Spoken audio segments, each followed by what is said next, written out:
સાબરકાંઠાના ખેડબ્રહ્મા તાલુકાના ડોડીવાડા ગામના આદિવાસી પરિવારો આજે પાણીના એક એક ટીપા માટે ટળવળતા જોવા મળ્યા। સરકારની નળ સે જલ યોજના કાગળ પર સફળ હોવાના દાવા થયા, પરંતુ વાસ્તવિકતામાં અહીં માત્ર ખાલી પાઇપો અને સ્ટ્રક્ચર જ ઊભું છે। નળ ક્યાંય જોવા નથી મળતા। કરોડોના ખર્ચે બનેલા વાસ્મોના ટાંકા પાણી વિના કોરા ધાકોર પડ્યા છે। એના લીધે તંત્ર અને ભ્રષ્ટ કોન્ટ્રાક્ટરો સામે સ્થાનિકોમાં રોષ છે। ગામ લોકોએ પાણી માટે ઢોલ વગાડી વિરોધ પ્રદર્શન કર્યું।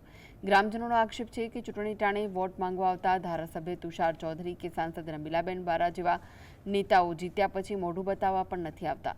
તરસથી પીડાતા લોકોએ હવે ઉગ્ર ચીમકી આપી છે કે જો વહેલી તકે પાણી નહીં મળે તો તેઓ મુખ્ય પાઇપલાઇન તોડી નાખશે।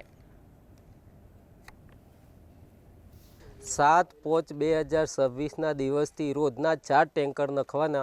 12/5/2026 દિવસ સુધી મેં એમને 25 ટેન્કર નાખેલા। આજ દિવસ સુધી મને ડીઝલનું કે કોઈ પેમેન્ટ નાખેલ નહીં।